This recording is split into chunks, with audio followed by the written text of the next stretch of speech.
If I need to do something, just let me know. No, we're good. It's always for whatever reason, I can't Oh, it's seem to you have to stream with my other camera on. right, like you have to turn it off in Discord, right, for it to show Yeah, up it's so properly. weird.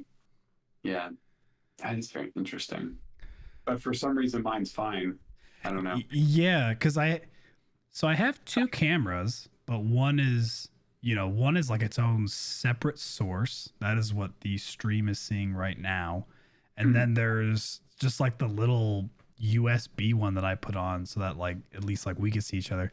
And for whatever reason, that one always blocks the stream. But I think we are good. It says excellent connection. So I believe we are live. All right, we are going. What episode are we on now? This is episode number 22. Oh my gosh, I know. 22. 10 years away from my age. Here we go. That's right. Birthday boy. Oh, just recently. I can't believe it's already been over a week since my birthday. It feels like a month. I was like, it feels so long ago. Yeah, one of my new coworkers, they asked me, like, oh, where you live? They knew I lived in the area that I lived in that I won't say on public knowledge. But I said where I lived at, how long I lived there, and I was like, no. Man, I've already lived here 20 years. I was like, dang, I can't believe how long I've lived here. That's wild. I know. It's crazy, man. I gotta move. Are you still thinking of moving out of state for you guys, or who knows? Let's see. who knows? It's just gonna be kind of whatever takes us. We'll I don't go know. where the wind takes us. Yeah, really. Like, Julie's always been good at kind of like seeing where God takes her. So it'll probably just be something like that where God just takes us and we'll go somewhere. yeah, you hear that, man?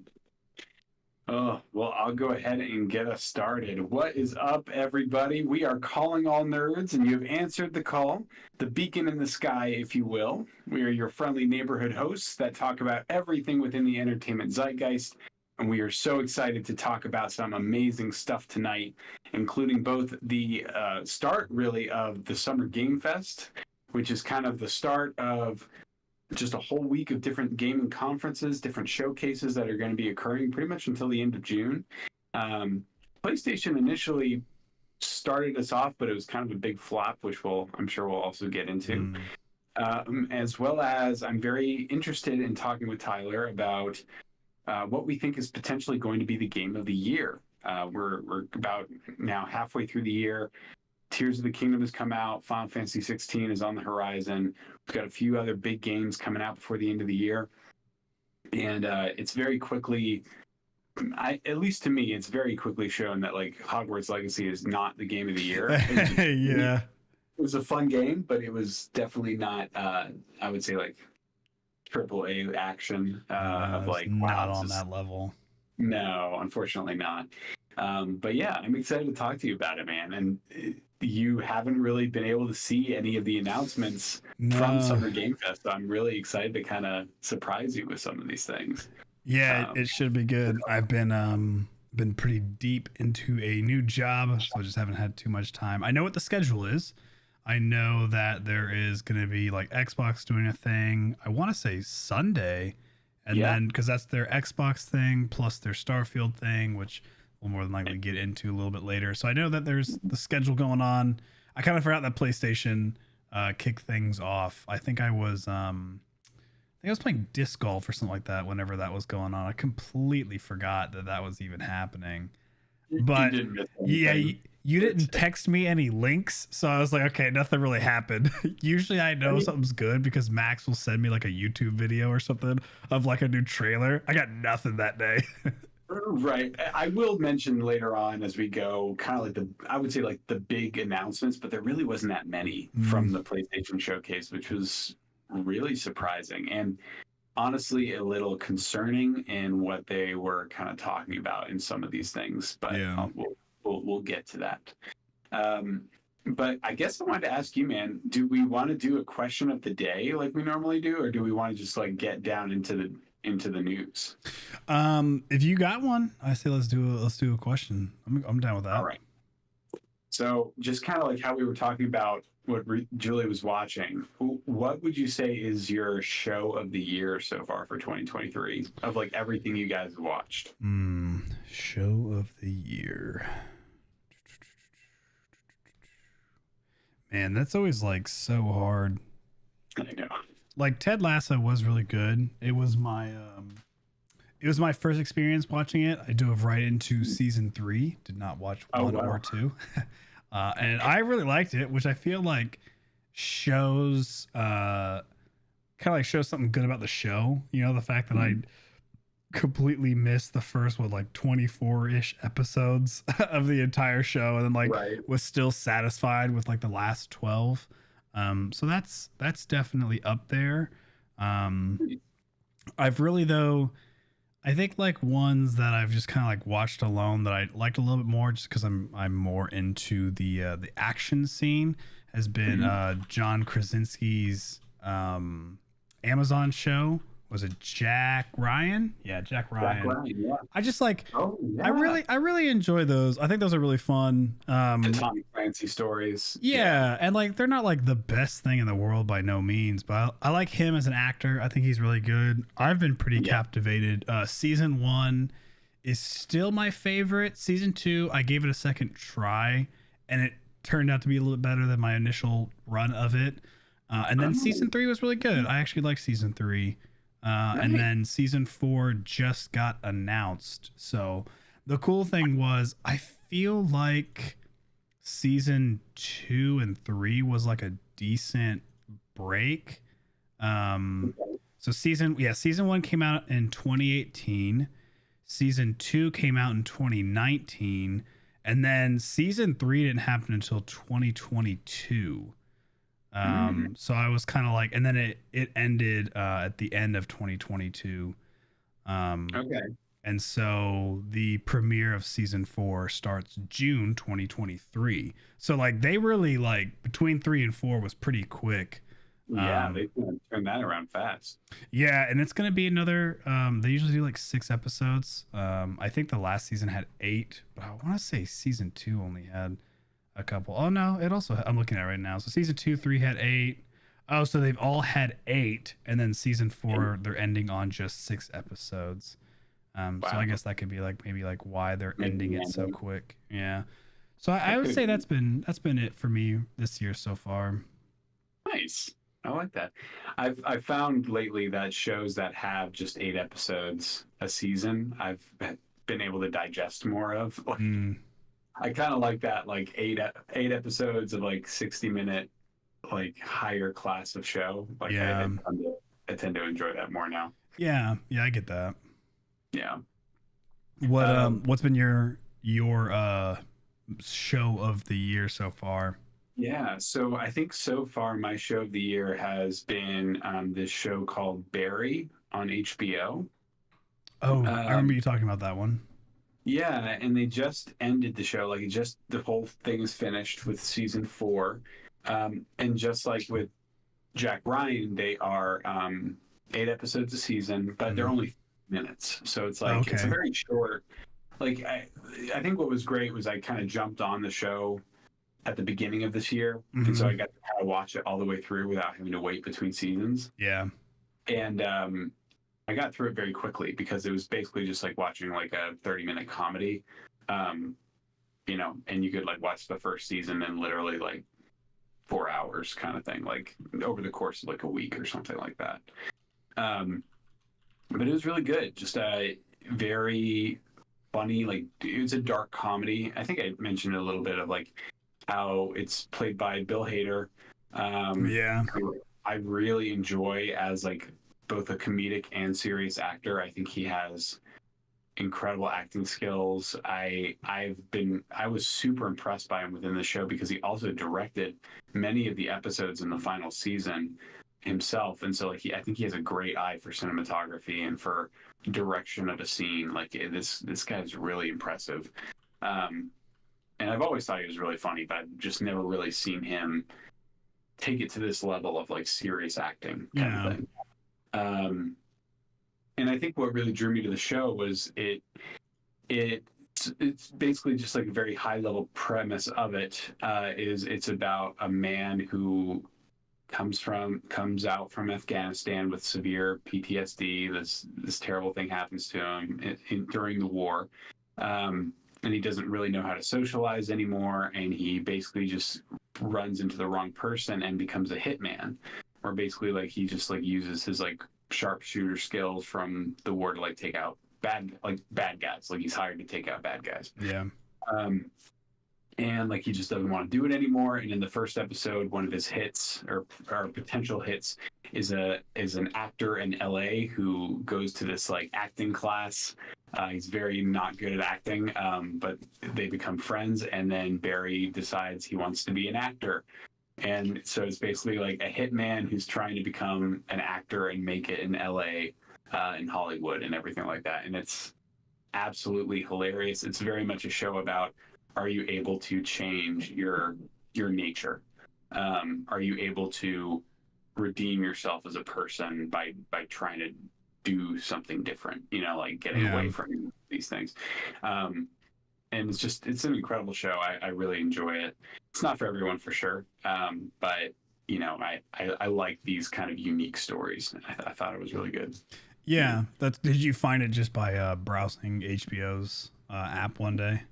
Yeah, just kind of on HBO, I was like trying to look to see what kind of shows are around, and Barry showed up, and I saw like a snippet of a scene where it was him blocking and doing a scene on stage with a stage partner, and it just kind of like was so realistic to what doing, you know, plays is like in high school and in college, that I really was drawn to it because I was like, oh man, I missed that. Like that's so much fun. Like they're doing like those like, you know, noise exercises and stuff like that. And, like, just like connected.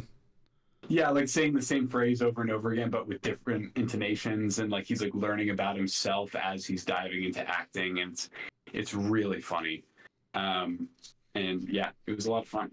Nice. No, that sounds really cool. I know that is on the list to hopefully get to eventually. The ever-growing list. Yeah, really. That is so true. Crazy, man. Well, cool. Well, how do you want to jump into this, dude? I know that, you know, I'm going to probably lead the conversation a little bit, but I definitely want to get your takes on certain things. Yeah, I was trying to think like, you haven't gotten Zelda, have you?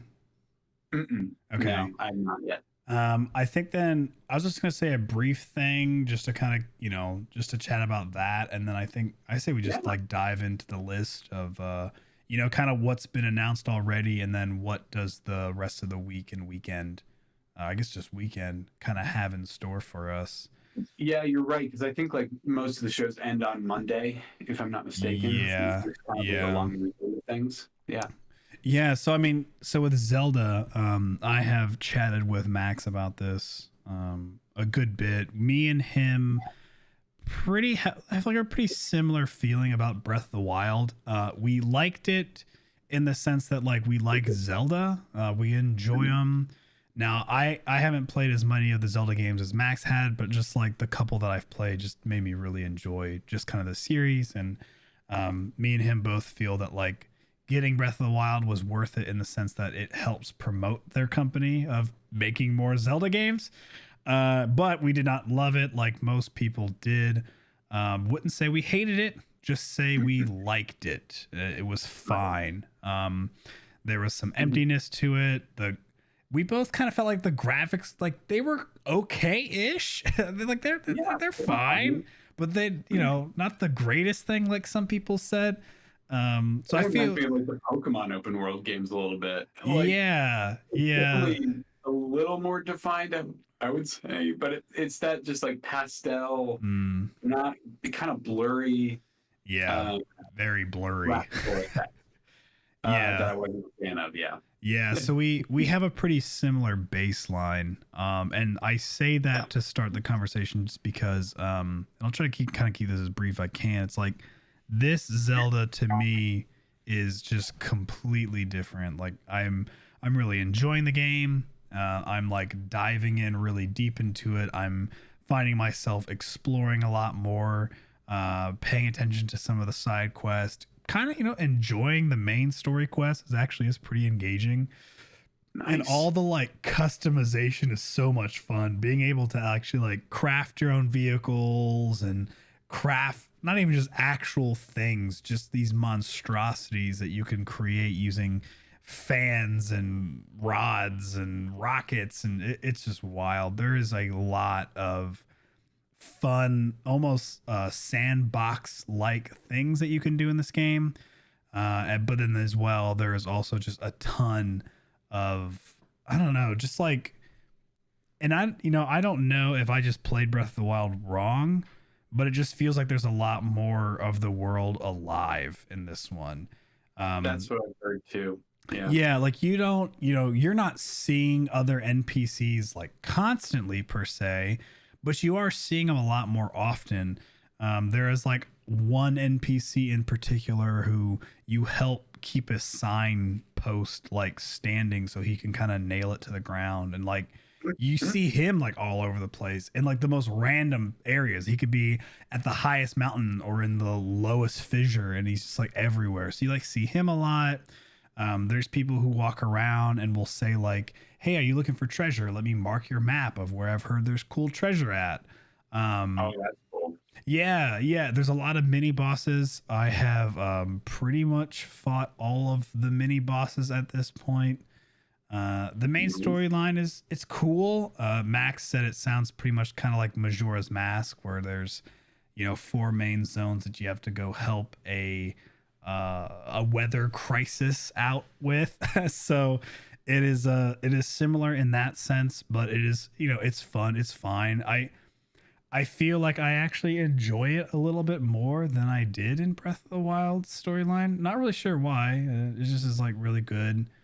I think part of that, at least from what I've heard, is there's a lot more cutscenes and a lot more story just constant throughout Yeah. Tears of the Kingdom, whereas it was not so like that in Breath of the Wild. I think most of the story that you got from Breath of the Wild was from these like, from what I've heard, or like from like finding these like hidden memory banks or something like that. Yeah, And so, memory banks are awesome. They're so cool. and so they're still in Tears of the Kingdom, but like, do they still tell the majority of the story, or? Yeah, Or it is it tells a kind of- lot of like, because there is an aspect of the game of where, like any, I don't know, Nintendo titles really like to do this. Zelda and Link get separated. The main character and the other character get separated, right? And there is the separation in this one involves time, and I heard that, yeah. and yeah, so there is. Obviously, Link is in one time, Zelda's in another time. I won't say more than that, but the like little memory things that you find show a little bit more of Zelda's time that she is in. At least from, I've found like 5 or so of them. Okay. And so I'm pretty sure that's kind of how it's like laying itself out. So the weird thing is, like, if you kind of find them, like you find them randomly throughout, you might be able, I don't know if like, if you follow like the quest itself, it might get you in like a more structured, because when you just find them around, you could get like memory number 12, but have not seen memories 3 through 11. And you're like, what the heck is happening? And then you'll see memory 2 and you're like, oh, okay. And then you'll get memory 6 and you're like confused again. That part's a little weird because it is open world, so you can obviously find where, you can do anything you want. You could probably find the last cutscene, if you really tried hard enough. So that part's a little funny, but it's not bad in the sense of like you're completely lost. There's just a few things that when like one of the memories that I found, I already pretty much figured out what the ending was about.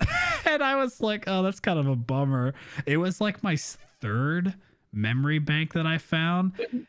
And when I saw what was happening in there, I was like, you know what? I'm pretty sure I know what's about to happen now. And so I was like, I'm not the biggest fan. I don't spoilers to me does not fully matter. So I Googled specifically, it was a very like, I don't know the full ending, but this one specific piece, I was like, blank, blank, blank, blank, blank. And I got a yes as the answer. And I was like, yeah, I thought so. It was just a little awkward. I was like, I don't think I was supposed to really piece that together right now. So And it funny. seems like a pretty major plot point that I got exposed to early on. So, there's some quirks to the game being open world, but the depths is really fun. I think it's the best part of it. The sky islands are cool. They're just not enough of them in my opinion. They're very small. There's one massive one, and there's not like sky islands. There's a lot of like, you remember in Mario 64 or like maybe Sunshine. I don't know if 64 had it, but in Sunshine, when you would sometimes go into the M and it would bring you, like, you would lose FLUDD and you had to be Mario in like usually space, but it was like floating rocks. And it was just like a platform challenge kind of thing of like get from one end to the other kind of deal. Every main storyline, you have to go into the sky to fix the weather thing. And they all have sky islands, quote unquote, that are all platforms in this. Well, actually, no, one is in the depths, but the other three, their sky islands are just like a Mario like platforming thing that you go around. So it's not like its own ecosystem. I think I've seen one, there might be like two. I'm not actually 100% sure. There's still a lot of the map to discover for me, but I thought it was going to be a little bit more personally. So that part was like just a tad unfortunate, but the depths are really cool. And Hyrule does feel different, which is nice. Like, it doesn't feel like it's the same map per se. Now, I didn't put like 100+ hours into Breath of the Wild, so maybe for some it does feel like, oh man, it's the same stuff all over again. So I mean, so it's like, I got to Breath of the Wild right before the final fight, so I had seen all the main towns in Breath of the Wild, and it was like fun revisiting them. I enjoyed it at least, but the weather effects made it feel different enough to where it was like fine. Nice. So yeah, it's been a really good game. So far it has now reached my game of the year spot, because I did not think I would be playing a Zelda game as much as I have. So that has been a really pleasant surprise. That's awesome. And have you gotten the official like piggyback guide yet for it, like the collector's guide? Oh man, it got pushed back. It was supposed to come. Yeah, it was supposed to come June 15th or something like that, and Amazon just informed me it's not coming until July, and I was like, dang, man. So I think what I'm gonna try to do, I'm probably gonna like maybe beat the main storyline without it, and then I think I'm gonna use it to kind of help. Like, I really do want to try to get all the Korok seeds, or Korok seeds, what they're called, and then I may use it to help me find all the shrines. So I still wanted to use it for like kind of getting all the collector things I need to do. But yeah, I got pushed back till July. I was kind of bummed about that. I find that happens with the piggyback guides sometimes. Like, oh, really? Yeah, it's interesting. Back in the day when the strategy guides came out for every game, they always came out usually day of the game itself. But piggyback is kind of a level above. Like, they really put a lot of like intricate details and illustrations, and like they make the best strategy guides. They really, like, I have theirs from Breath of the Wild. Like, I bought it and I really love the guide, but like and that's why, like, I think at some point I'm going to push myself to like fully play Breath of the Wild, because I do want to get Tears of the Kingdom and play it and just experience it, because I have to come to terms with that. The main story of the main games of Zelda, like, this is going to be the new format of it, and so I'm like, okay, well, I get into it because Zelda's like one of my favorite series of all time. And yeah, I just remember like the Red Dead Redemption 2 guide. It took like 2 weeks or something after the game came out for that to be available, because it just takes them so much time to write it. Yeah. But that's really cool. Do you think that Tears of the Kingdom is going to be your game of the year by December? Like, is there anything coming out in the horizon that could capture that spot? Yeah, probably. It kind of just depends on how my Baldur's Gate 3 experience go, and that's just because I like Larry in the studios so much. And that comes out August 31st. Yeah, and I could be like, I don't know, like I didn't think I was gonna like this game at all, and I did. And I haven't really been hyped for Final Fantasy, so maybe the same thing's gonna happen with that too. I'm not really sure. I'm just trying to keep it pretty open now, just because this game like surprised me so much. And what surprised me too is usually like I like the music in video games, but I'm not like obsessed with it. But this game, man, I streamed it one day when I was doing that fundraiser stream, and so I was playing with my headphones on, and oh my gosh, I highly recommend playing Zelda with like a headset. Like you don't have to have anything crazy. It doesn't have to be, some super awesome like high-end audio quality headsets. Just put some headphones in, and like the music is so good. All the like little memory banks that you unlock and stuff, like it does it in like a water droplet, and like the sound that it makes, and I don't know, it's just incredible. And so it's kind of like changed my experience on how to play Switch games. I feel like I'm gonna try to like play them more with headphones now, depending on like how their audio quality is. So that one really just grabbed me. So I'd be like curious to see with like Final Fantasy, because I know like Final Fantasy obviously like they have they have great music. They have really good cutscenes. It'll be on the PS5.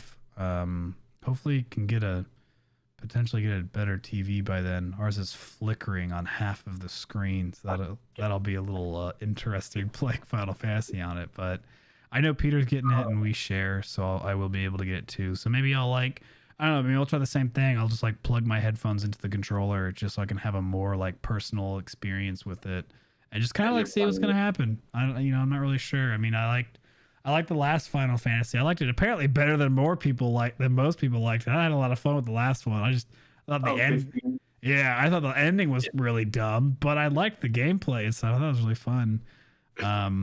So yeah, I'm keeping an open mind. Could Zelda be it? Yeah, I think it could. I think it's gonna be probably, if I had to really guess, my game of the year is more than likely gonna be either Zelda, either Baldur's Gate 3, and then I'll put Final Fantasy in there just because it's such a huge AAA title that like it more than likely will become a contender for me. And then I would say if I had any outlier on that, of like if I had to pick a fourth that's really just out there, I'll say Starfield, and that's just because I'm a Bethesda guy.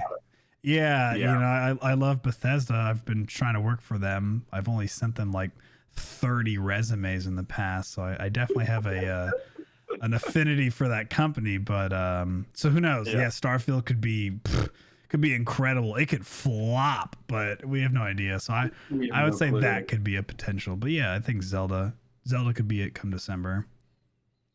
Yeah, I think honestly, my gut is telling me Tears of the Kingdom is going to be like the majority of people's game of the year. I think just the quality of that game is just so high. Yeah. And like its scores that it's getting, which makes sense. Like when a Zelda game comes out, it normally is of the highest quality. Like it's the same with Mario games. Like main story Mario. How many games. main like story of Mario's flop?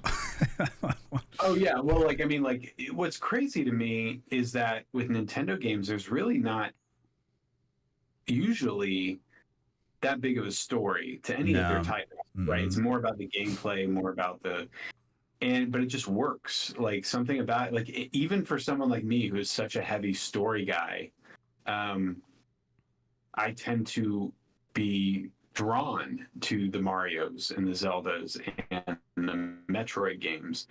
Like those are my three favorite franchises from Nintendo because their gameplay is just so tight and so perfect. Yeah. And it's just like, it just feels good playing these games that you just don't want to stop. And so for me, like I think that's why I want to just keep trying Zeldas, because I don't Yeah. want to give up that franchise. Yeah. But as a Final Fantasy fanboy, like I am very much a Final Fantasy guy. I think this is the first time I've been excited for a Final Fantasy game in over a decade. Like a I wanna new like a one. new Final Yeah. Fantasy. Yeah, I have not loved a Final Fantasy game since Final Fantasy 12, and that Oh, came out wow. on the PS2. Wow.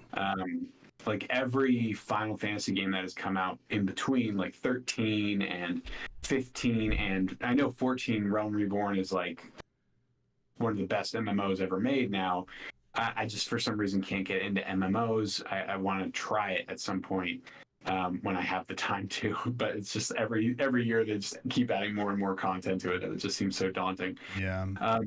But one thing that I'm really excited for is that with 15, or I'm sorry, with 16, the story and the character, like the story, the animation, it's all being run by the same guy that wrote the story for Heavensward.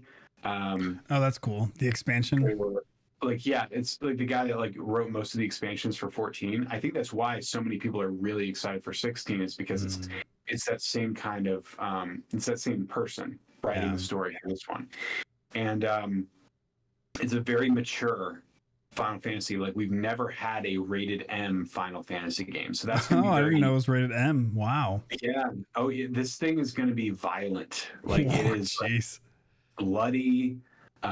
There's heavy cursing. Like, in Wow. some of the gameplay I've seen, like people are like shouting like "F you." Man. Dang. Oh, we have a audio cut from Max's connection is going out. He shall be back here soon, though. Man, like just like There he the is. main character. Can you hear me now? Am I back? Yep, you're getting caught up. Yeah, you're good now. Oh, okay. Where did you last hear me? Talking about the guy saying like "F you, man." Oh yeah, seen it this much, but yeah, like they're just taking a very different spin on it. And from what I've heard from people online and that I know that have like played gameplay of it, that have been sent codes to play gameplay of 16, they said it's like Game of Thrones meets Devil May Cry Oh wow. meets Final Fantasy VII Remake. Wow, what a combo. And I was like, I love all three of those things. So Yeah, I was just like, that's cool. because yeah, the combat is very action oriented. Yeah. And it's made by the team that did Devil May Cry, which is one of my favorite action franchises. So it's very fast, very flashy. You know, it always is in these Final Fantasy games. But there's just something grounded about the story this time that just feels very different, and that's why I love Final Fantasy. Every iteration of it, they tend to go a different route and like try something new. They are very much moving further and further away from the standard turn-based JRPG, style, and going very much full force into an action RPG, which I'm totally fine with. And your main character has a pet dog that literally like fights with you. Like I don't need anything else. Like that. Yeah. That just sounds absolutely amazing. One of your main party members is Sid, because Sid is a character in every single game, and he's voiced by, I forget the actor, but I love his voice, and like he just seems like a total BA. Like this guy like sounds like he's going to be the best friend ever. Yeah. And I'm just psyched for it. Like it just. I don't know too much about it, but from what I've heard, from what I've previewed, reviewed, I think this could be my game of the year. Nice. I think it could really blow me away. Cool. And that's what I'm hoping anyway. Yeah, and yeah. I actually moved my PlayStation to our upstairs TV, which is an OLED TV. So I will have to play it with headphones Yeah. too, because I don't want to wake like the baby or anything when I'm playing at night.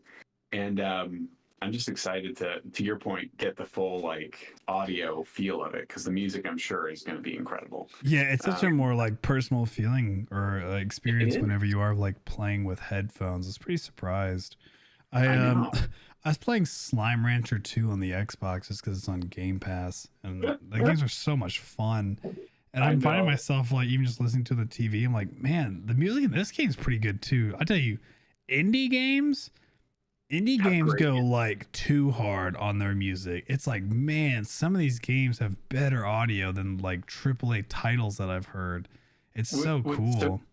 It is. What's so funny is I'm actually playing a game on Game Pass right now too called Coffee Talk, and literally you're a bartender and all you do is make coffee for your customer that come in I and love listen to that. their stories and woes, and the music is just lo-fi. That's all it is.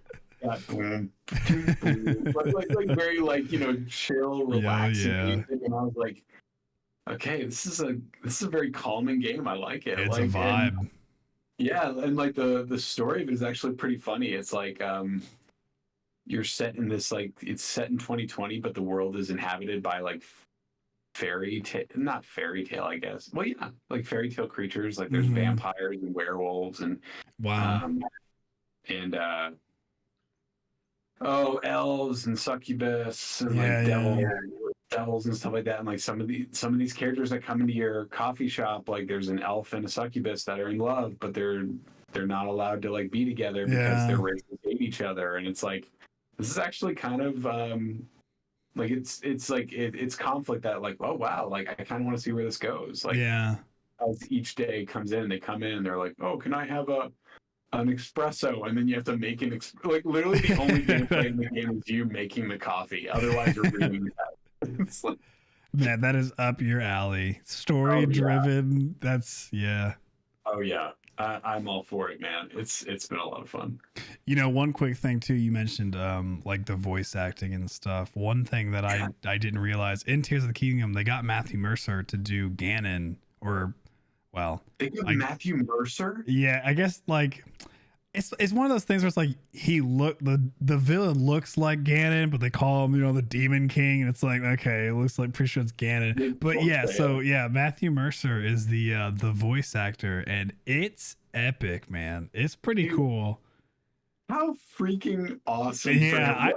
when I What? was like watching one of the cutscenes, I was like, man, why does this sound so familiar? And then someone in my chat was like, it's so cool they got Matthew Mercer to voice Ganon, and I was like, that's who it is. I'm like, this is so cool. Literally from Critical Role. That's such I know. what a great. Can you imagine having that role under your belt? Of like, Oh oh yeah, I yeah. voiced Ganondorf, Yeah. like one of the greatest villains of all time. Like, Because I it's remember like, one of his first things that I found out was McCree in like Overwatch. He was like the original McCree guy, the one who was always just yeah. like, it's high noon. He was like the OG of that. And I was like, oh, that's pretty cool. And now he's Ganon. And it's like, geez, man, look where you started, look where you're at. That's wild. Wow, I didn't realize this, but he's been in so many video games. Oh Like yeah. he played on Yusuke in Persona 5. Yep. Yeah. He's been around, man. It's pretty cool. He was what else was he? I'm just looking this up. This is fascinating. Wow. He was Goro Majima in Yakuza Like a Dragon. Holy crap. He was Pain in Naruto Oh. And like a game or like or the show. Nuh-uh. Dude, what? Wow. He I was in did Final not. Fantasy 15. Wow. Wow. I am thoroughly impressed. I am too. This dude has an incredible performance And list. I feel like he's Unreal. so loved by the community, so more people are like, well, keep bringing him on. It's just Yeah, like, yeah, it's just like this set. this guy's like up there with Troy Baker. This is Yeah. impressive. Wow. Yeah, he's Good for kind him, of, man. to me, he's kind of like the Tara Strong of like the video game scene, like how Great. she's like everywhere Yeah. and like, kid animation stuff and games too, but like her as like the Right, the the Nickelodeon Tara. kind of stuff. It's kind of like that. Like he's like the video game of that one. Like people just loved his voice, and then boom. That's incredible. Oh my gosh. Okay. Well, I don't want to keep you too long tonight because I know that we're both exhausted, but I can run us through real quick. Yeah, I say let's bring it on. Do you want to start with the PlayStation show? Let's start with the PlayStation showcase because there's not much to talk about there. Okay. So honestly, probably the biggest highlight from the PlayStation showcase for me, which wasn't that hype, because I think one of the reasons why it was a flop for a lot of people out there is there wasn't a lot of show for gameplay. It was a lot of CGI trailers. Just like very high level, like no clear indication of when these games are going to come out, which is very weird. Yeah, I tell you, one way to get your community upset, show CGI with no release dates, and you will definitely have some enraged fans. I think what's funny is I think when we were in high school and college, it was okay. Like for some reason, 100%. Yeah, like back then, like you saw a CGI trailer for Kingdom Hearts 3 and you like freaked out and you're like, oh my God, like it's real. Like that's all you cared about was that this is real, it's coming. Like which like not to bring on that other tangent, but I think the reason why is because games are kind of a lie now. Like you would see CGI trailers and you're like, oh man, the games would be great. And then it would be. And then now you see CGI trailers and you're like, that could suck. So you just like don't know. It's pretty unfortunate. Well, what's different now too, and I'm sure, I mean, we've seen this now for years, and I think it's because of, like you said, these CGI trailers kind of like push an agenda of marketing of like, ooh, buy this game just because of how cool this looks, without really telling you how it really plays. Now in these type of CGI trailers, there's like a little asterisk with a sentence that says not actual gameplay, like not actual footage of in-game. And it's really funny to me. So for me, the biggest announcement from the PlayStation Showcase was the remake of Metal Gear Solid 3 Snake Eater. I freaked out. I did not know this was coming. Still feels kind of weird that it's happening without Kojima, but like I don't know. Maybe it's literally just a remake of the game, and if it's that, I'm definitely going to get it because I am a huge Metal Gear fan, and I had missed those games for a very we haven't had one since Phantom Pain, which came out almost 10 years ago, and there's just something about Solid Snake and his story, and I love those games. They're a lot of fun. Yeah, I listened to IGN's gaming podcast. I always forget what the name of it is. No, maybe I think it's like Game Scoop or something like that. Oh, okay. Game Scoop, yeah. But they so they did talk about that game, and they did say that like, the voice actors, they're not like revoicing anything like that. So I don't know like how much of the remake they're gonna go on. I think when they kind of heard a few things, people are like, oh, so like what is this gonna be? Like how much into a remake? Like I feel like it's gonna go. I think it's definitely gonna be more than a remaster, but I don't know if it's gonna be like a like a Final Fantasy VII like level, which I feel like it's fine because the game is like what console did that come out on? PS2. Okay, yeah, and honestly, I thought it was the perfect game. Like even I've at heard the time, that. I was like, this game is I've heard one that. of my favorite Metal Gears. It's a lot of people's favorite Metal Gear. And it's really the start of the full story. Oh, cool. Because it's like when Snake is at his youngest, his code name is Naked Snake. He's not yet Solid Snake. He doesn't become Solid Snake until a pivotal moment at the end of Snake Eater. Okay. But I don't know. It's another one of those series where like I don't know how much Metal Gear Solid you've ever played, but like the lore and the story of the series is very deep. In terms of the characters and their code names and everything like that. So like a lot of this stuff probably doesn't mean anything. But like I've only played like, Phantom Pain. At least the one I've ever played. Phantom Pain, yeah. And that one isn't Solid Snake. That one's Big Boss. Yeah, Big Boss. And what's funny is that there's like so many characters that look the same, but they're different people. And like what's funny is in Snake Eater, that is Big Boss before he becomes Big Boss. at the time, his name is just Naked Snake. Hmm. And this is kind of spoilery for anyone that hasn't played these games, but I just wanted to give you like the rundown of the names real quick, which is I think they're very funny. So in Snake Eater, the main character's name, who is Naked Snake, that's his code name. His boss is called The Boss. That's her name, The Boss. And you have to defeat her and kill her at the end of the game. And then you become the boss, but you refuse to take the title, so they call you Big Boss. And then you have a son, or that character, like from Phantom Pain, has a son who he also calls, his code name is also Snake, but his code name is Solid Snake. And so that's the one that you is referenced from like Super Smash Brothers, and like Okay. he's the one in Metal Gear Solid 1, Metal Gear Solid 2. That's Solid. Oh, Is interesting. the son. He has the son. And then in Metal Gear Solid 4, Sons of the Patriots, which is my personal favorite Metal Gear game, he is Old Snake because he's an old man now. This is So the he's- son, or is this Big Boss? No, this is the son. His name is Old Snake. He kills What Big a Boss. weird timeline. What in the Dude. world? Yeah, the games all came out at like random times and like out of chronological order. And then like once they were all released, like they announced like, oh, here's the order to play them in if you want to like see the story. What a from the beginning. Kojima thing to do. I know, but like it's great. Like the story is truly enticing, and like it's just espionage gameplay at its best. You know, Yeah.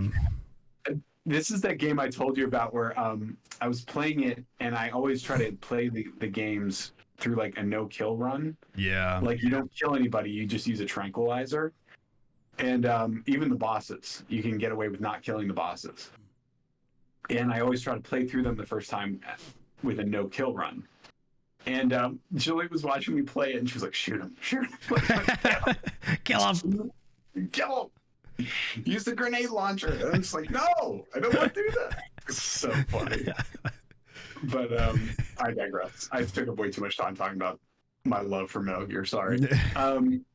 Really, the other big announcements from the PlayStation Showcase, there's this new game coming out called Phantom Blade Zero, which has really incredible looking gameplay. It's like a Chinese kung fu steampunk kind of game that has very big action, probably the fastest action I've ever seen in gameplay. Where I'm like, is this controllable? Like, this is kind of crazy how fast this character is moving. I would highly recommend checking that out if you have any love for action games. Phantom Blade Zero looks incredible. And then really the only other ones that really caught my eye were Dragon's Dogma 2, which is I'm definitely stoked for. I love Dragon's Dogma. And then for those that love Assassin's Creed, there's a new Assassin's Creed game coming out, which Mirage, I think. Yeah, Mirage. And I think what's actually, I always get my hopes up with Assassin's Creed. I don't know why I'm doing it. But apparently they're really like trimming down this one so that it's almost like they're trying to go back to the roots of like the original Assassin's Creed games. So it's going to be a smaller map, a shorter game, and really focus more on like the assassinations and stuff like that. Yeah. Which I'm actually kind of for, because I liked Origins, I liked Valhalla, I liked Odyssey, but I could never play them through because they were just too big. I was just like, there's too much game. There's too much to do, and I don't care enough to do it all. Like, you're not grabbing me. But yeah. So those are like the big takeaways. There was Spider-Man 2, but I got an even crazier announcement on that one from the Summer Game Fest. Oh, sweet. But do you have any questions over anything I talked on from PlayStation's showcase? Or No, I mean, yeah, I heard some of it. Like I heard the Assassin's Creed. Like you, I'm you know, like I'm excited, like passively excited. Assassin's Creed 1 and 2 are still my all-time favorites, and I feel like they're trying to get back to that. So that'll be that'll be nice. Just because, I mean, I think I played the first Assassin's Creed game, you know, on Xbox 360. The game came out, gosh, I don't even know when, a long time ago. 20 years ago. Yeah, No. and yeah, 2007. Yeah. So almost. Oh my gosh. So it's like, you know, I'm excited, but I'm not putting enough energy to get like hyped about it. I think it'll be kind of cool. And yeah, I mean, Metal Gear sounds fun. I'd be interested in. I may like do one of those watch Rad Brad kind of play through it because I know he'll more than likely get it, and so yeah, I'm excited. It's honestly a great place to start if you've never played any of the other Metal Gears other than Phantom Pain. Yeah. Because it is the start of the whole story. Is Metal Gear Solid 3, which is probably why they started there.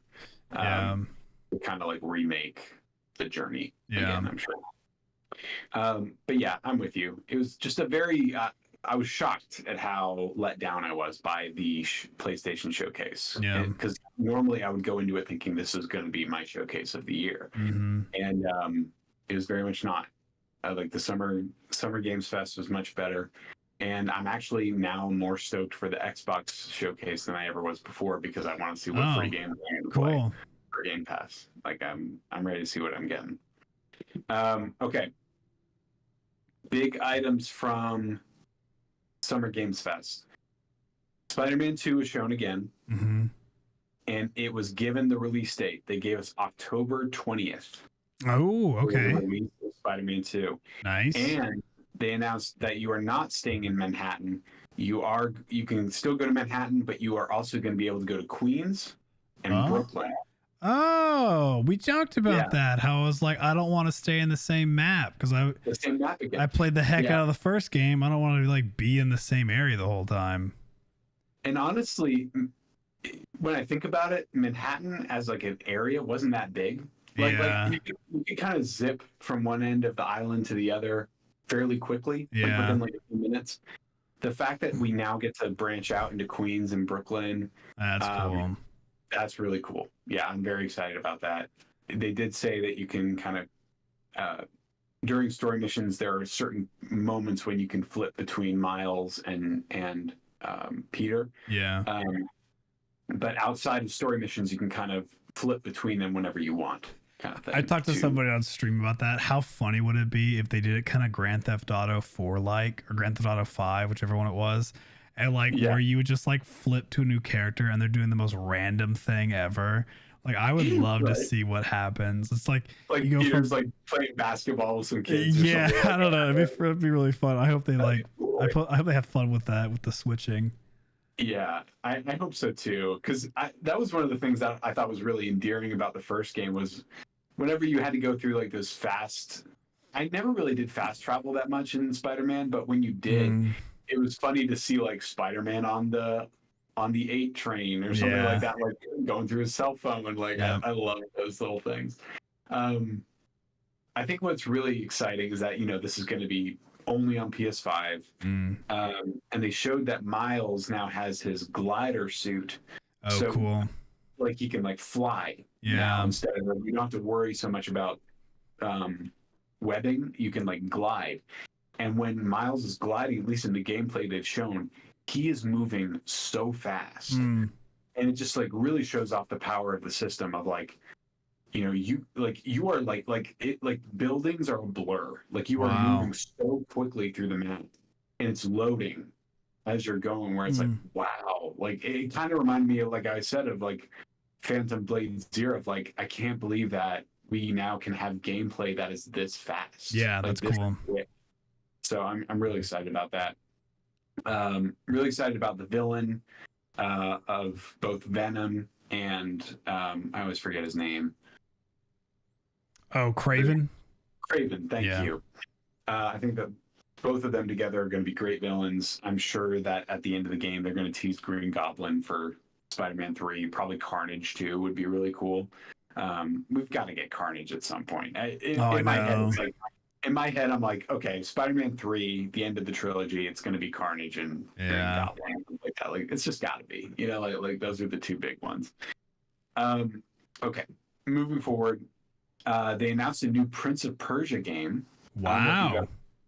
Yeah, I don't know if you've ever played those, but this one's going to be very different. It's called The Prince of Persia: The Lost Crown, and it's going to be a side-scrolling action platformer. So Oh, whereas cool. like, yeah, so like whereas like the original games were third, I think like third person action platforming, Hmm. this is going to be side-scrolling to the effect of like Castlevania, but you're playing Prince of Persia. Sweet. Um, yeah, I'm totally down for it because I'm a huge Prince of Persia fan.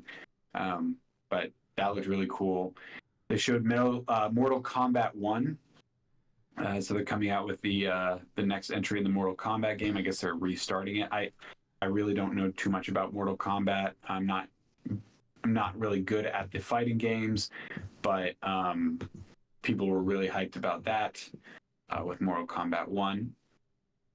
Fortnite is getting a Transformers crossover. Ooh, Uh, saying fun. like they're saying like Chapter 4, Season 3. Yeah, it starts Um, tomorrow. yeah, so you're getting Optimus Prime and some other characters, Starscream, Oh man, and these like Transformer I'll characters. have So to that watch that later. yeah, that trailer's on YouTube. That actually does Okay. look really cool. Um, they are coming out with kind of a sequel to Sonic Mania called Hmm. Sonic Superstars. So Okay.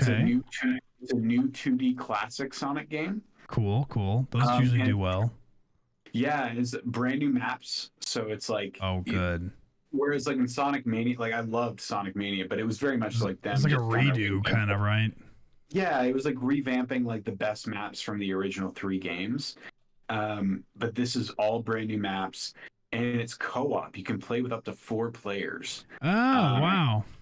yeah, so like there's four characters to play as: Sonic, Tails, Knuckles, of course, and then Amy Rose. So you can play as Amy if you wanted to. Uh, She's the pink the pink hedgehog. one. Yeah. Yeah. Yep. So that looked really cool. Alan Wake 2 got a huge gameplay reveal. Good. Good. I don't. Did you ever play Control? I can't remember. No, no. Okay. Peter did. Yeah, Control was a great game, but it's set in that universe, in that like supernatural universe of Alan Wake, and so Mm. this is a sequel to that. This looks like it's going to be very much like a um, Resident Evil, uh, Last of Us style third person It's like shooter, survival kind of style. survival horror shooter. Mm. Yeah, like this is very much horror. Okay. So I'm part of me is very interested, part of me is very scared to play it because I'm a chicken when it comes to horror games. Yes. Same. Um, especially like if I'm gonna have to play with headphones on, I don't know how I'll survive it. Oh So gosh. Yeah. I'm not sure if I'm gonna get it or not. We'll see. Then they showed Like a Dragon Gaiden. Oh. So this is kind of like the in-between game Yeah. uh, before last Like a Dragon 8. Mm. Where this one is you play as Kazuma Kiryu again from like the original first six games, and it's kind of about the full title is Like a Dragon Gaiden: The Man Who Erased His Name. And it's literally about that comes out in November. It's about Kazuma Kiryu. He's an old man but has to come out of hiding to protect Japan again. And I'm a sucker for these games. You know me. I'm a huge Yakuza fan, and they just keep making more of them, and I just keep playing them because they're amazing. So who was like, was Keeley? I think that's his last name, right? Was he the guy who was hosting this? The one that always does the game? Keighley. So it wasn't Yeah. like a so this Summer Games one, this first one, was it like a PC showcase, a Switch? Like, did they have like a specific? It was just more of just like, hey, here's just some games, and it's summertime. Yeah, well, he never really gets Nintendo. Nintendo never really reveals anything outside of their own directs. It's really hard to get anything from Nintendo, if at all. But it's not just all PC. Jeff Keighley just kind of pulls developers Who he from Xbox, can. PlayStation, PC, Japan. He gets Okay. them all to come together onto one stage and like just show your games. Like, Gotcha. doesn't matter if you're Xbox, PlayStation, PC. Just bring them to me and Yeah. we'll show them off. Which is really cool. So yeah, he got like games from Square Enix, Capcom, Sega. Like they just kind of showed Okay. off all the games here, which is really cool. Let me see. The Expanse. So Telltale is back, and they're making The Expanse. A Wait, like the game. books that we read, like that Yeah, Expanse? That's yeah, that right. I Expanse. heard about that. They finally Yeah, like confirmed it and stuff. it looks freaking awesome, man. Oh, I, snap. I am very excited. And it looks like they're following the first book. Dude, they I talked believe about this like teasing it, I feel like years years ago. ago. That is Yeah, 'cause so cool. It's finally getting some publicity. yeah, and it comes out July. It comes out Whoa. next month. What? They're just dropping it. Just so you know. Dang. Yeah, I'm on their Okay. website now. Oh my gosh, this is gonna be fun. Right? I'm so excited for it, man, because I'm about to start the third book. But yeah, it looks great. And I'm excited that they're back with better leadership, thankfully. But Yeah. they've been working on this and The Wolf Among Us season 2. So Dang.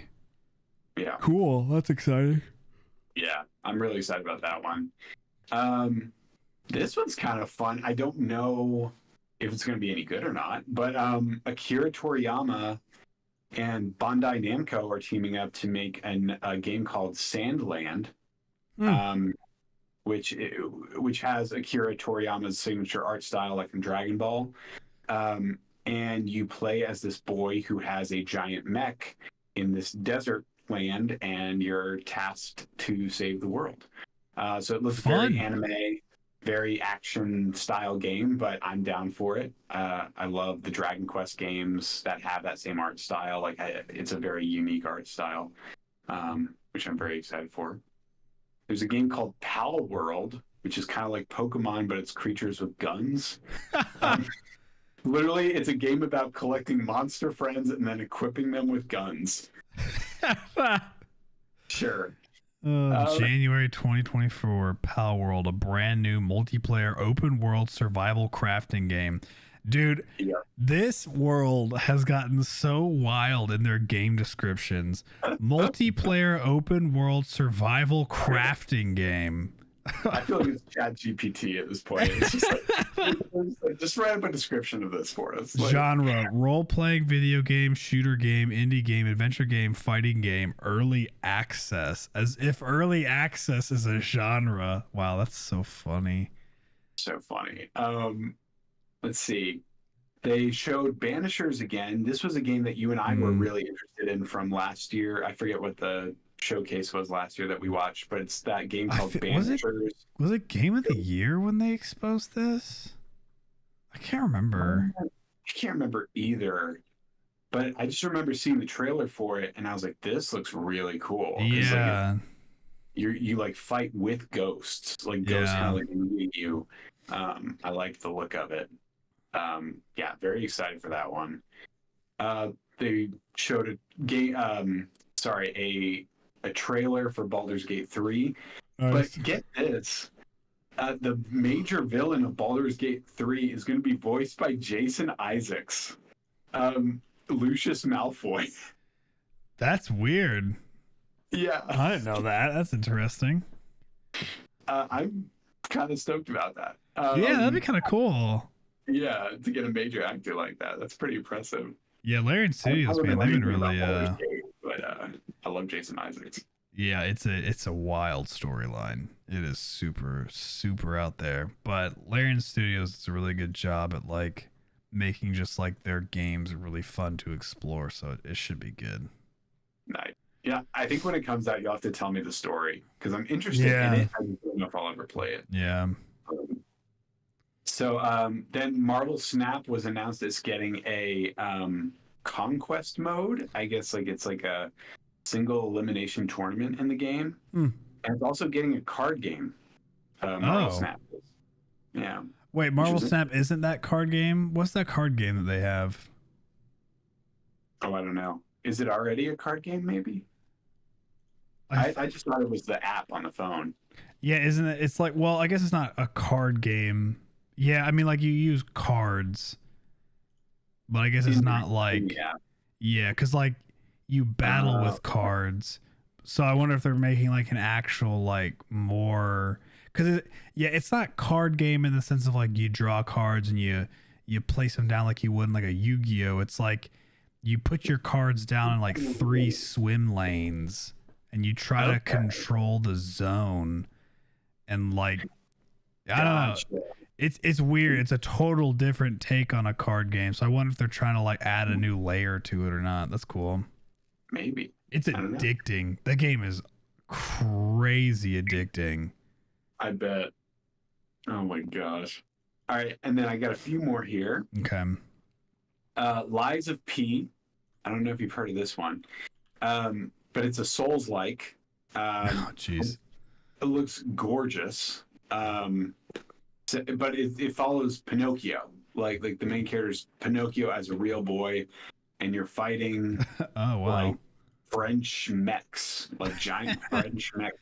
But Oh, yeah. I remember I'm not seeing this. I'm not lying. Like this game looks gorgeous. Like I was like, wow. Like this was one of the most beautiful games I saw at Summer's Game Fest. I was like, and they released a demo of it today that I honestly may try. Yeah. I'm not big into Souls games. Mm, Elden Ring was the one that like got me somewhat interested. So I might try this one because I really I like the vibe of it. yeah. Yeah. The photos I'm looking at look pretty good. Yeah, it looks great. Witchfire, this was one that Peter was really excited for. Early access is coming for it in September. Um, but it's made by id, or I think id did like it's like a first person shooter, but like you're a witch hunter. Looks really cool. And then let me see if there's anything else before I jump to the big one. Just going through. Okay. I think I covered most everything, but they ended the showcase or the Summer Games Fest, I should call it. They ended it by revealing Final Fantasy VII Rebirth. Oh, Um, wow. They did. yeah, they Dang. showed. Like, I freaked out. They showed the like some gameplay, some story, and that it'll release in early 2024 on the PS5 only. And if you buy it physically, it comes with 2 discs. Oh, wow. Like this game is massive. It's like open world, uh, which that was kind of like my big thing. Like because in Final Fantasy VII Remake, we only got through Midgar, so Yeah. it was semi-open world. You kind of just had zones of the city. But I was wondering how they were going to handle that. Like how in the original game, after you leave the city, you just have this vast open world with towns and cities as you go. Mm, And it looks like they're going to be true to that and just give it a full open world. At least from what I can see, it could be that they're just giant subworlds, but it yeah. kind of reminds me from the gameplay that they showed. It kind of reminds me of Final Fantasy 15 because Final Fantasy Mm, 15 was open world. Um, it just wasn't a vast open world, yeah. What's which I'm okay interesting is with. that like I'm reading this article from Video Games Chronicle and it says Square Enix has said players won't need to have experienced Final Fantasy VII Remake in order to enjoy its follow-up Final Fantasy VII Rebirth. We have made preparations so that players who did not get a chance to play the first game can fully enjoy Final Fantasy VII Rebirth. Co-director Matamu Toyama said. So that's kind of interesting.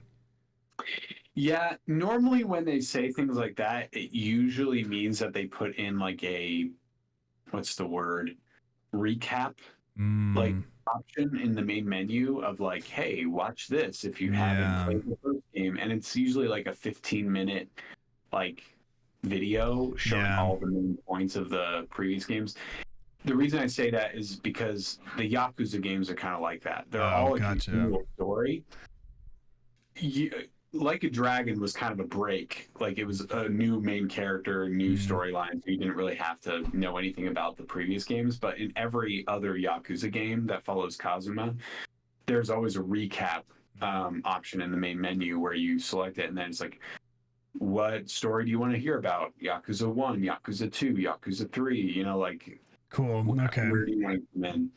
So I'm sure it'll probably be something like that, most likely. That's the only thing that makes sense to me, because I'm like, especially with how Remake ended, I was like, people are going to be so lost Yeah, when they for jump real. into this game. Like, all of a sudden you're just playing as these like 5 misfit characters in the open world, and you're like, wait, why are they all together? What's going on? Like, Yeah, especially with the big change of like who's there now. It's like, wait, what? yeah, How is he there? right. Like Zach, yeah, Yeah. like it's, well, that's going to be what's interesting, and kind of for, well, did you play Final Fantasy VII Remake, or was it No, just I got Peter that played bored. it? You got bored? That's okay. Yeah. Well, yeah, spoilers for everyone listening. If you haven't played Final Fantasy VII Remake, don't listen. Um, so at the end of the game, it becomes apparent that this is not really a remake of Final Fantasy VII. It's more of a A successor. rebirth. Basically, yeah. Yeah. Well, like during the last fight of the game, the storyline has at this point very much pivoted from, in some ways, not always, but in a small but very severe way, it has pivoted from the original PS1 game. And you're like, wait, what's going on? And all of a sudden, the main characters are having visions of things that happen in the original game. And they're like, whoa, like, what's going on? Like, why am I seeing this? Like, what does this mean? And one of the characters says, this is what will happen if we don't change our fate. And so they change their fate at the end of Final Fantasy VII Remake, and it creates a whole new timeline. And like they kind of travel into a different timeline, like it's time travel basically, but like, Yeah. and in this new timeline, or in a timeline that they just left, potentially even, Zach Fair, who is a character and friend of Cloud, the main character, survives when in the original story he is killed. And so it's Huge plot change. yeah, it's a huge plot change. I'm actually very excited about it because Peter and I really love Zach as a character. But it's very much one of those things where it's like, are we going to switch between playing as Cloud to Zach in these two different timelines? Because they're not alive in the same timeline. They're on different timelines. But there's no real indication of what the story of this is going to be now, because it's just very different. The only thing that's driving our characters at this point is to go after Sephiroth and to stop him, and to stop him from destroying the world still, which is the same as the original game, but we're in very much a different set of circumstances this time around. And it's just very exciting to see.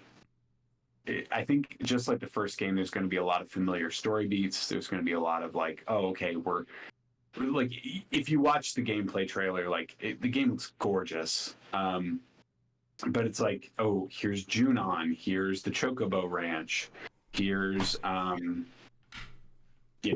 Cosmo Canyon, like all these places, like key story beats in the original game that I'm very excited to see remade. I don't think they'll deviate too much from those moments. What'll be very interesting is to see what they do with Aerith. And how they'll handle it. I'm pretty like, that moment. I know, I'm pretty confused now of like, man, anything can happen. She could stay, who knows?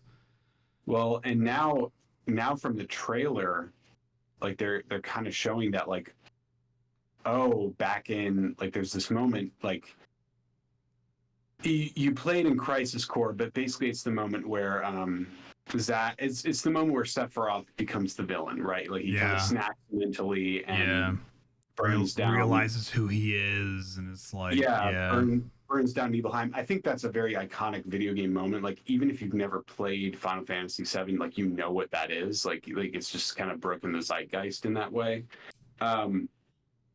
But in that moment, that's when Cloud kills Sephiroth, or like defeats him when he's just a no-name grunt. But Tifa tries to take down Sephiroth in the game, and he kind of swats her away. And then Cloud comes in and, runs after Sephiroth and does his thing. But in the trailer for this game, it shows it as if Sephiroth kills Tifa.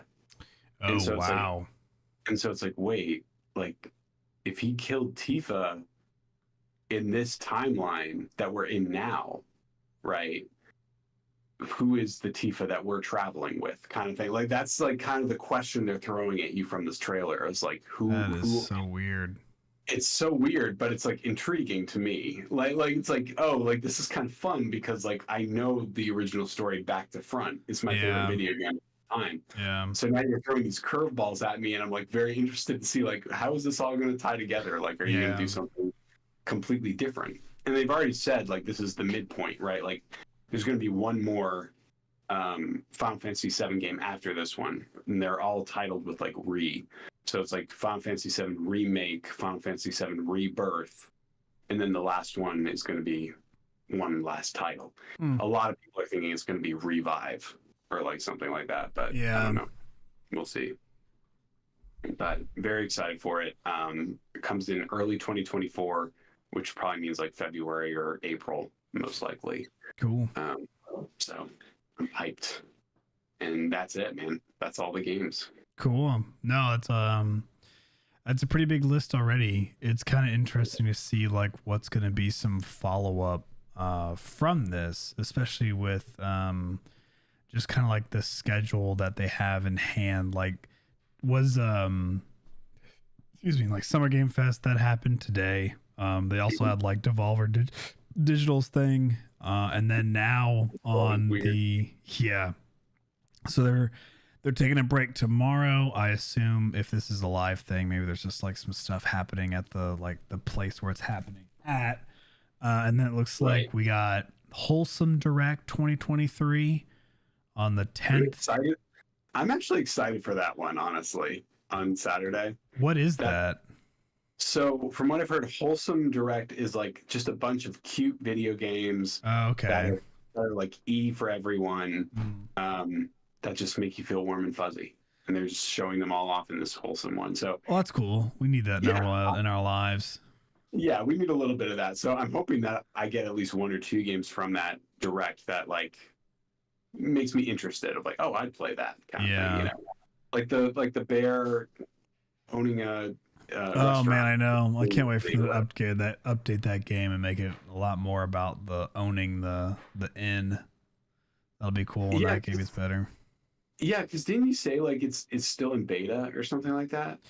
Yeah, I think so. It's like it's not the game that I want it to be yet. I want it to be more about like more Stardew Valley of like, you just go around, you own these places, these inns, and you try to make money. Like that's what I'm interested in too. But we'll see. And then we got Future Games Show also on the 10th. And then on the 11th is Xbox and PC. Xbox also including their Starfield Direct, which is going to begin right after they end their show. And if I'm not mistaken, I think Xbox kicks off around 1 o'clock Eastern time. Yeah. I think. Yeah. Okay. Yep. 1 o'clock Eastern, and I don't even know. It may be like 30 minutes or an hour, and then the Starfield one would be 30 minutes. And then we have the PC game show at 4 o'clock, and that'll conclude our Sunday. And then it looks like Capcom and Ubisoft are finishing it off on the 12th.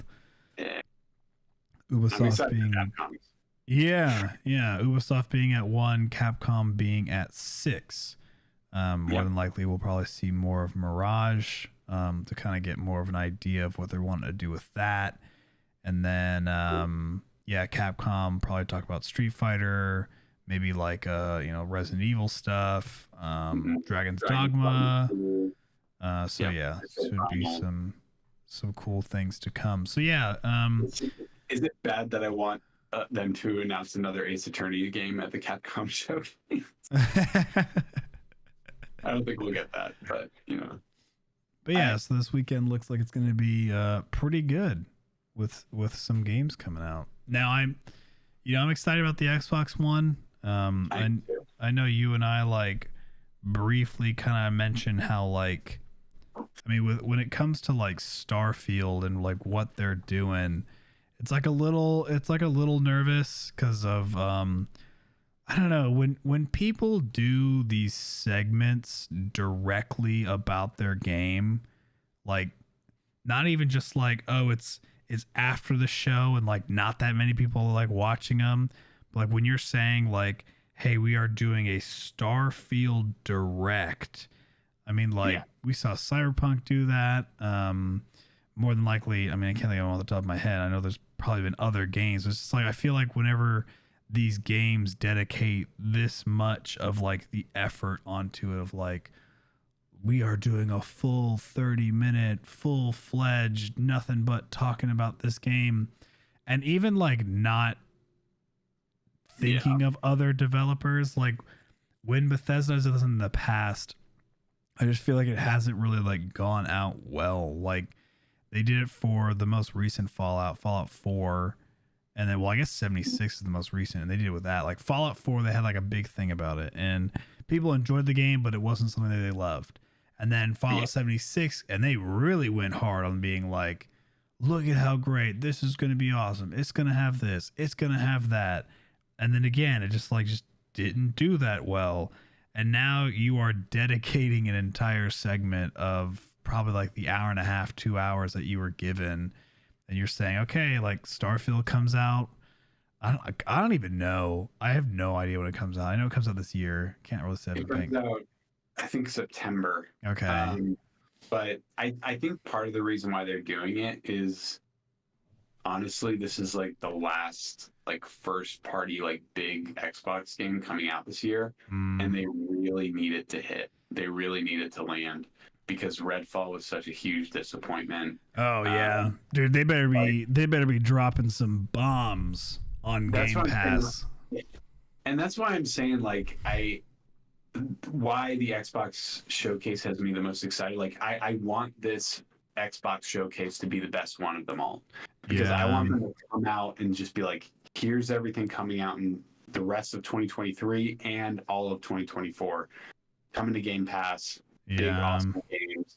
Show me what you got coming, because you have all these studios now. Where are the games? Like you gotta show us stuff. Like, I know, and that Redfall flop was so bad on just like so many levels. Everybody calls it like the I forgot like what the meme is. They like say it's like, oh, that game got Game Passed or something like that, just meaning like it was a game that was put out day one on Game Pass, and so it just stunk. Right. And yeah, I don't want that for Game Pass either. You know, like I want Game Pass to be something that like I want to continually pay for, because there are so many great games on there to play. It'll be interesting to see. It's at a weird time, I'm not gonna lie. Sunday at 1. That's a weird one. I was kind of hoping it was gonna be like Saturdays. Yeah, but we'll see. But no, cool stuff to hear. Final Fantasy is exciting. The Miles Morales and Spider-Man, Peter Parker, that's really cool. Hearing that we're going to be going to new islands. I don't know. Pretty good Game Fest so far. Yeah, I've thoroughly been enjoying it. I think that, you know, there's at least one game that I'm excited for every month for the rest of the year, which is that's all I always could ask good. for. Yeah. You know, like that's. I have a very, I won't say limited range of like types of games I like to play, but like, you know, I don't like a lot of like big, huge titles that people tend to play. Like, I'm not a huge shooter guy. I'm not a huge like fighting game guy. I'm just very much like story focused and RPG. Like Starfield could be something that catches my attention, like if it's good. Yeah. So I really want it to be good, because I like Bethesda as well. Yeah, I'm excited. Last thing I wanted to note before we wrap up is they have officially, Atlas has officially announced they're remaking Persona 3 in Persona 5 format, and it looks freaking awesome. Yeah, and it does. Really excited to play that next year. I'm kind of glad I didn't just replay Persona 3 again. I ended up just playing Persona 4, because I was playing Persona 3 and I didn't like the visual novel style of it. I didn't like that they chose that version. Now I kind of get it why they did, because they were like, well, we're going to release the true version of this game. So give it time. Yeah, a reloaded version, and it looks amazing. I love that it's still that like dark blue, that like really like kind of rapping vibe with the music. I just and I hope that it like pulls you and Peter into play it if you like Persona 5 because it's a great game. Yeah, I'm definitely looking forward to that one for sure. So that'll be really cool. Yeah, I'm excited for it. And I want them to announce Persona 6. I want to see that at some Gosh, point. I know. Can that be at the Xbox showcase? Because that would be amazing for them to announce Persona 6. Holy cow, would that would help them out. I mean, a lot of people have hinted that the color and the vibe of Persona 6 is going to be green. Because three was blue, 4 was yellow, 5 was red, and 6 they're saying is probably going to be green. Microsoft is green, so like it kind of I know it's a dumb like connection, but like Xbox announced that Persona 3 and Persona 4 and Persona 5 were coming to their system. Like that's where it was announced that they were re-releasing 3 and 4 on all consoles. So it's like it doesn't seem too far-fetched to me that Persona 6 could be announced at the Xbox showcase. Yeah, we'll see. I'm excited for that. That'd be cool. That'd be epic. Yeah, I would be like, oh my god, this is gonna be amazing. Man, if they like talked about Skyrim again too, I think like the last time we were given like a teaser, which was literally just a mountain showing on a video. Elder Scrolls 6. Yeah. I think we had that was like, oh gosh, I don't even know. That was also the same year that they announced Starfield as well, and all they did was give it a title. I don't think we're going to see Elder Scrolls 6 for quite a while, honestly. Yeah, that's so crazy I feel like to they've me. been focusing so much on Starfield that they're probably waiting until Starfield is out to then say, okay, here's Elder Scrolls 6. To like see what's going to happen with it or not. Now, here's my question for you. Do you think Ubisoft finally shows us Beyond Good and Evil 2? Nah, no way. I don't. No. I feel like that game's coming out. I feel like they've scrapped it. They just won't say they've scrapped it. There's just like it's weird because they've shown that they've told that they've scrapped so many other games that they're doing. Ubisoft is honestly in pretty bad financial straits right now. Like they're as a company, they're not doing well. Yeah, bro. I'll be honest, they kind of suck. I'm not a fan of them anymore. They've really gone downhill, and it's so sad. They just like lost their like spark when it comes to games. Like they just kind of like are following the trends and making the worst versions of them. Kind of like Sony wanting to make a free shooter game. Yeah, like literally, I think the only 2 franchises from Ubisoft that I still really love are the Mario Rabbids games. Yeah. And Just Dance. That's it. Mm-hmm. Like, yeah, really. Which, funny enough, Just Dance probably makes them so much money. Oh, it probably does, honestly.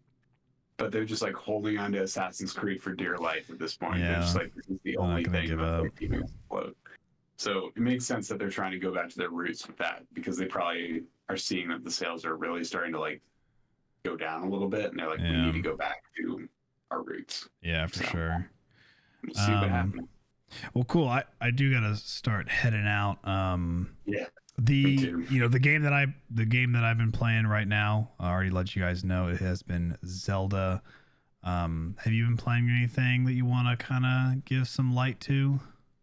Yeah, just very quickly. I've been playing 3 games at the moment in my spare time. I'm playing Coffee Talk on Game Pass. This is a fun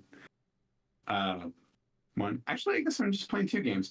Coffee Talk on Game Pass and The Last Story on Wii. I recently just got a Wii again with a lot of games on it.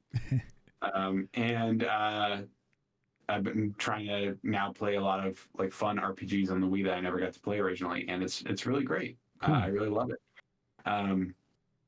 Yeah, I just finished Xenoblade Chronicles 3 not too long ago, and like a Persona 4 I just finished as well on Xbox.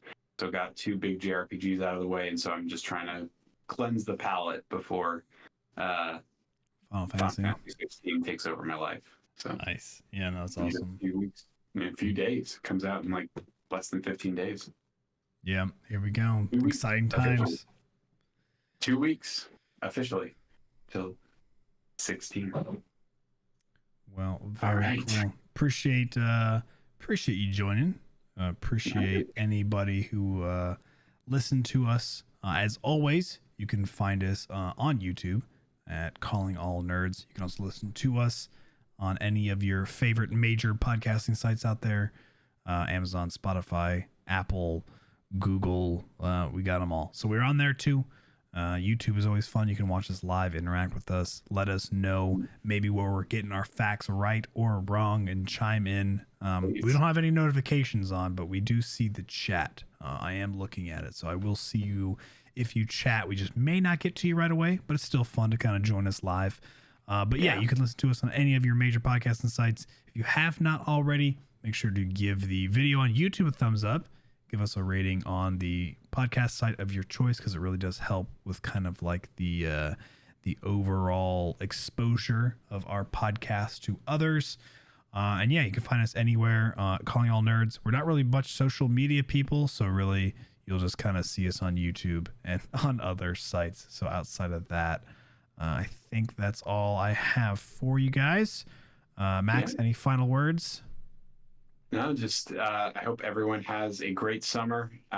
Really just go out there and try out these amazing games. This has been an amazing year for video games.